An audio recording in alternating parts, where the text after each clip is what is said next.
बिस्मिल्लाहिर्रहमानिर्रहीम अस्सलामुअलैकुम। I am clinical dietitian doctor Ayesha Abbas.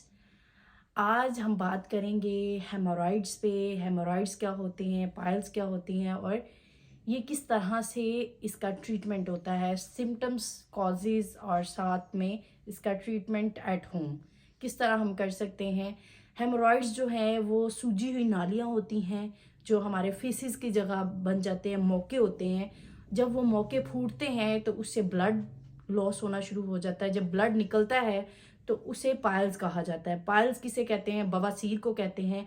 बवासीर आजकल इतना कॉमन जो वो डिजीज़ बन गई है कि उसको क्योर घर में करने की बजाय हम मेडिसिन पे पहुंच जाते हैं, क्योंकि पहले से ही हम उन चीज़ों का फूड इंटेक जो है, हेल्दी फूड इंटेक जो है वो नहीं कर रहे होते, तो फिर हमें मेडिसिन की तरफ ही जाना पड़ता है। पाइल्स को अगर आप देखें तो सिम्टम्स इसके क्या हो जाते हैं। सिम्टम्स इसके हो सकते हैं कॉन्स्टिपेशन। आपको पता चल सकता है कि मुझे कॉन्स्टिपेशन है, किस तरह से हम उसको ट्रीट कर सकते हैं अपने घर में और कौन से हम फूड आइटम्स यूज़ करें जिससे हम उसका ट्रीटमेंट कर सकें। मेन रीज़न जो है वो है कॉन्स्टिपेशन। कॉन्स्टिपेशन अगर है तो उसकी वजह से बवासीर हो जाती है। स्टूल जब हार्ड स्टूल पास होगा तो डेफिनेटली वो हेमोरॉइड्स बनेंगे। हेमोरॉइड्स बनेंगे तो पाइल्स पाइल्स होंगे तो ब्लड लॉस होगा। तो उससे क्या होगी, वीकनेस होना स्टार्ट हो जाएगी। जिन वुमेन्स को प्रेगनेंसी होती है, प्रेग्नेंट वुमेन होती हैं, उनको भी पाइल्स का जो है वो सामना करना पड़ सकता है, क्योंकि उनकी डाइट भी कुछ अच्छी नहीं होती, गर्म चीज़ें खा रही होती हैं और फिर वेट भी उनका ज़्यादा होता है, तो वेट की वजह से भी बवासीर हो जाती है, पाइल्स हो जाते हैं। और साथ में जो लोग वॉशरूम में ज़्यादा बैठते हैं, जिनका टाइम होता है कि मैंने आधे घंटे बैठना है या इतने देर, लेकिन वो वॉशरूम में जब बैठते हैं तो उस वजह से भी पाइल्स हो जाते हैं, हेमोरॉइड्स बनना शुरू हो जाते हैं। फर्स्ट एक रीज़न है कि हम फाइबर का इंटेक नहीं कर रहे होते अपनी डाइट में, क्योंकि फाइबर जो है वो आपके स्टमक को बहुत ही रिलैक्सेशन देता है, बहुत ही डाइजेस्टिव सिस्टम को अच्छा करता है।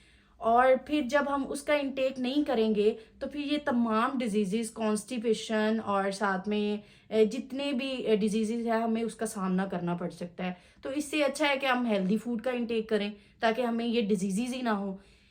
अगर इसके ट्रीटमेंट पे बात करें और फर्स्ट ऑफ ऑल पहले तो फाइबर का बता देती हूँ ना कि फाइबर किन किन चीज़ों में पाया जाता है।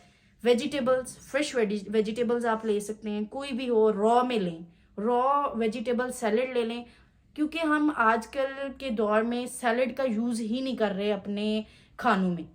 अगर आप कुकम्बर ले लें, लेमन ले लें, उसको अच्छे से स्क्वीज़ कर लें, साथ में आप चने ले सकते हैं या फिर लिग्यूम्स वगैरह भी अच्छा जो है वह सोर्स है प्रोटीन का, फाइबर का भी बहुत अच्छा सोर्स है। तो आप क्यों ना वो चीज़ें इस्तेमाल करें अपने सैलड में।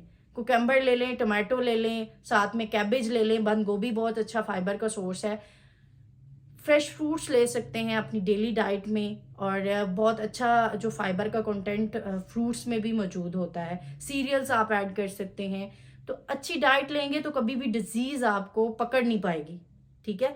आप फेस करेंगे उस चीज़ को। तो इससे अच्छा है कि मेडिसिन आप जाएँ, मेडिसिन लें या फिर मेडिसिन ही खाते रहें।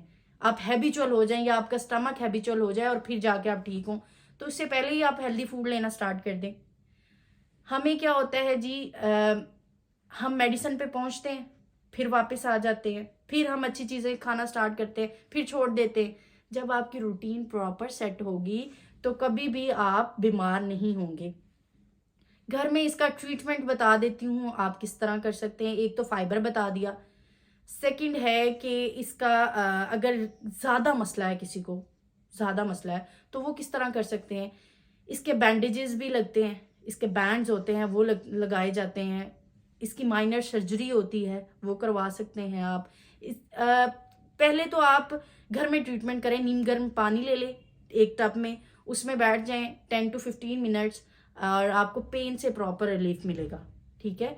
उसके बाद आप अगर ज़्यादा आप बीमारी को फेस कर रहे हैं, बहुत ज़्यादा हेमरॉइड्स बढ़ गए हैं और वो क्योर घर में नहीं हो पा रहे, तो आप इसको पेन किलर यूज़ कर सकते हैं। पेन किलर लगा रहे होते हैं डॉक्टर्स, आप वहाँ जा सकते हैं उनकी रिकमेंडेशन पे पेन किलर।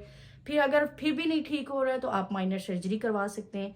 फिर भी नहीं ठीक हो रहे तो वो बैंड्स लगा रहे होते हैं, ठीक है। ये ट्रीटमेंट है। फर्स्ट ट्रीटमेंट, आप डाइट को फॉलो करें, ठीक है। डाइट फॉलो होगी तो डेफिनेटली आप ठीक हो जाएंगे। जब ये तमाम चीज़ें आप फेस कर रहे होते हैं वो सिर्फ डाइट की वजह से होती है। जो डिजीजेज आप फेस कर रहे होते हैं ये डाइट की वजह से। हमारी डाइट ही ऑर्गेनिक नहीं है, हम ऑर्गेनिक की तरफ मूव ही नहीं करते कि ऑर्गेनिक भी कोई चीज़ है। हम हमेशा प्रोसेस्ड फूड की तरफ जा रहे हैं जो कि हमारे स्टमक के लिए भी खतरनाक है, ठीक है, और हमारे लाइफ के लिए, हमारी देखें एज, ये हर एज के जो लोग हैं ना उनको हो रहा है। बच्चों में भी बवासीर हो रही है, बूढ़ों में भी हो रही है, क्योंकि उनका इतना अच्छा जो है वो हेल्दी लाइफस्टाइल नहीं होता और हमें पता ही नहीं होता। अगर आप ठंडी चीज़ों का इस्तेमाल करेंगे, वाटर इनटेक बहुत अच्छा होना चाहिए। पूरे दिन में 8 से 10, 10 से 12 ग्लास आप पानी पिए। एक हेल्दी पर्सन के लिए बहुत ज़रूरी है कि अगर वो पानी का इस्तेमाल करते हैं तो उससे भी आपकी कॉन्स्टिपेशन दूर हो सकती है और आपको पाइल्स का जो है वो सामना नहीं करना पड़ेगा। और बहुत सारी डिजीज़ से आप छुटकारा हासिल कर सकते हैं अगर आप पानी का इस्तेमाल करेंगे तो। लस्सी का इस्तेमाल करें, ठंडी चीज़ों का इस्तेमाल करें, दूध है, दही है, इसका इस्तेमाल करें। इंशाल्लाह आप प्रॉपर क्योर करेंगे और प्रिवेंट होगी आपकी डिजीज़। जब आप इन चीज़ों का इस्तेमाल नहीं करते, डायरेक्ट आप गर्म चीज़ों पे जाते हैं। हम एशियन साइड पे रहते हैं। एशियन साइड में क्या होता है, गर्म चीज़ें हमें साइड इफेक्ट्स देती हैं क्योंकि हम ठंडी चीज़ें खाने वाले आदी होते हैं। और जब हम एक साइड पे लग जाते हैं, जैसे सर्दियाँ आती हैं, नट्स होते हैं हमारे पास, तो नट्स में क्या होता है, पीनट बहुत लोगों को पसंद होती है।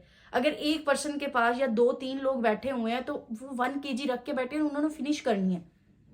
They never know about that कि वो हमारे लिए कितने साइड इफेक्ट, उसका बेनिफिट भी है लेकिन उसके साइड इफेक्ट्स ज़्यादा है। Excess of everything is bad. जब आप ज़्यादा चीज़ का इस्तेमाल करेंगे तो हमारी बॉडी रिक्वायरमेंट भी डाउन हो जाएगी। हमें उतनी ज़रूरत ही नहीं है जितना हम खा रहे होते हैं। तो इसलिए ठंडी चीज़ों का इस्तेमाल करें। अगर आपको ये डिजीज़ फेस करनी पड़ रही है तो आप हटें इस चीज़ से, जंक फूड से दूर रहें, गर्म चीज़ों से दूर रहें, ठंडी चीज़ों का इस्तेमाल करें। अगर आपको बवासीर है तो वैसे आप खा सकते हैं क्योंकि हर अल्लाह ताला ने जितनी भी नेमतें दी हैं उसका हमें टेस्ट करना चाहिए और उसको खाना चाहिए, लेकिन उसकी मिकदार कम रखनी चाहिए, उसका पोर्शंस बनाने चाहिए। ऐसे नहीं है कि एक अगर हम चीज़ खा रहे हैं तो पूरा दिन में वही खाई जा रहे हैं। तो इससे अवॉइड करें और साथ में घर में ही उसका ट्रीटमेंट करें। अगर घर में नहीं हो रहा तो डॉक्टर से आप कंसल्ट करें और फिर जाके आप मेडिसिन की तरफ जाएं। लेकिन एक दफ़ा हेल्दी डाइट की तरफ तो जाएं, बाद में जाके उसका देखें कि आपको रिलीफ मिल रहा है या नहीं है। इसका पेन बहुत ज़्यादा होता है, उठने बैठने में भी बड़ी प्रॉब्लम होती है, उठा बैठा नहीं जाता क्योंकि जब हेमोरॉइड्स बनते हैं ना तो हेमोरॉइड्स का जो एक मौका है ना वो आपको बहुत तंग करता है। जब उसमें ब्लड आ जाता है, ब्लड आता है तो वो आपको ना बैठने देता है ना उठने देता है। और जब वो बिल्कुल ब्लड जब फूटता है, जब मौका फूटता है उसके अंदर से ब्लड निकलता है। ब्लड निकलेगा तो फिर आपको वीकनेस होगी, वीकनेस होगी तो फिर डेफिनेटली आप कोई काम नहीं कर पाएंगे। हेल्दी लाइफस्टाइल की तरफ जाएं, हेल्दी डाइट लें, इंशाल्लाह आपको प्रॉपर रिलीफ मिलेगा।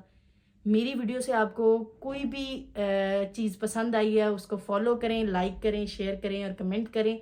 और मेरी वीडियोस जितनी भी आ रही होती हैं उसका नोटिफिकेशन आपको आप तक तब ही पहुंचेगा जब आप बेल आइकन को प्रेस करेंगे।